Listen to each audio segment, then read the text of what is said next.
Hard Eyes, a February Super Bowl release horror movie that's still in theaters.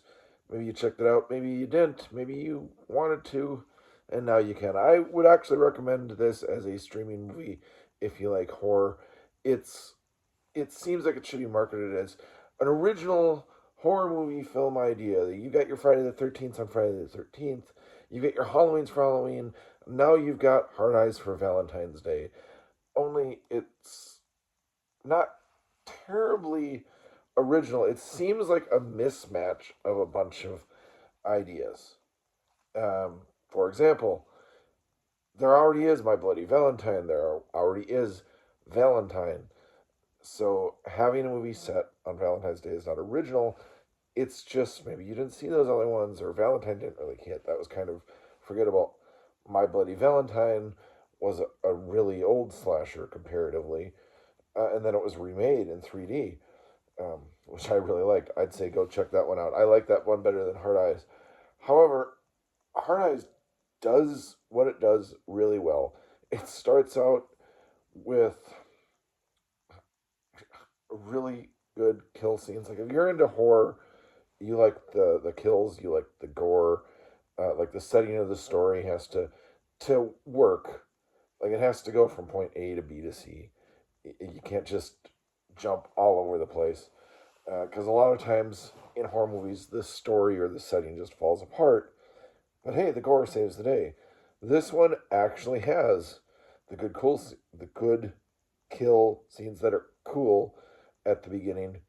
Think of it kind of like a Saw with the games that you have to solve. That's it's kind of a little derivative of that, or you could think of it as a little derivative or homage to like Scream, where the opening kill scene doesn't necessarily have something to do with the end or the build up in the middle of the movie, but it actually sort of does. And so that's where Hard Eyes is in that it's not really original. It the kill scenes, while they're cool and they're gory, feel like they're kind of pieced together from other movies. Not that one game from Saw is lifted, but it's like, hey, I've kind of seen that idea in another series, or that kill effect is from another series. Uh, but when you piece it together in a new story, new writing, it's kind of cool. And then it does reference other films in cool, unique ways, mainly with the cast. And I didn't realize this until the credits. It was like Devon Sawa is in it. And again, this kind of movie plays a little bit of an homage to Final Destination, where he was in. And then Jordana Brewster from the Fast and the Furious movies. Now, those aren't horror movies. So it's like, why the heck is that in here? Well, their names are Hobbs and Shaw. And so it's like the Scream movies in that it has a little bit of meta humor, not just on the horror aspect, but on the characters that are within the film. So that doesn't necessarily mean make the movie good, but it makes it interesting, and it's got the interesting kills, the interesting gore that you want in a horror movie, and it's got some nice kind of go the characters moving from place to place. It's not necessarily stalking because the movie is kind of set up.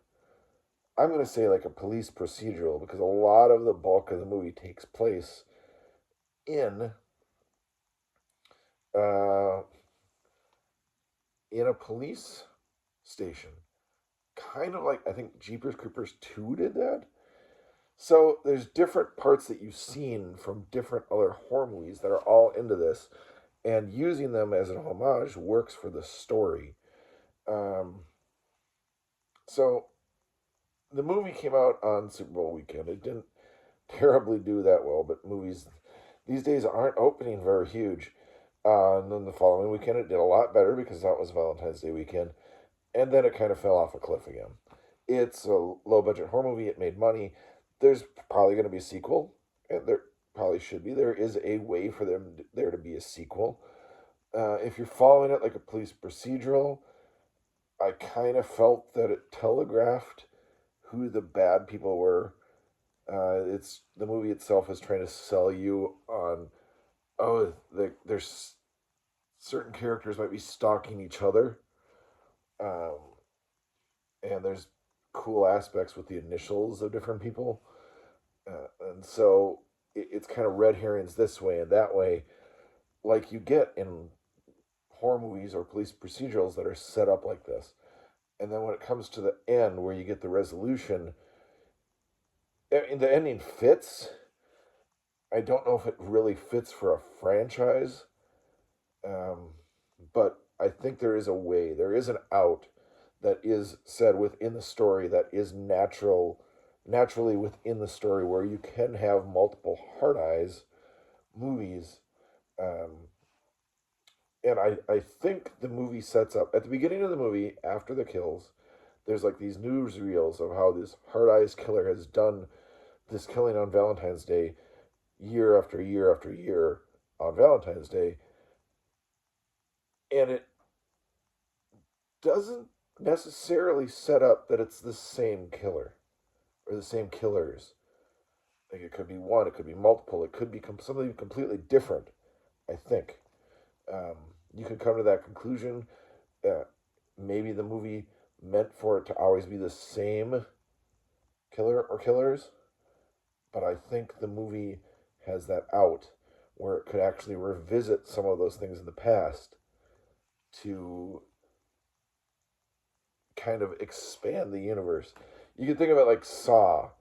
Like eventually Saw painted itself into a corner where there was no way for it to theoretically go, and then it just kept getting more convoluted and convoluted, but it did continue to make sort of sense within the story universe. And Hard Eyes can do that.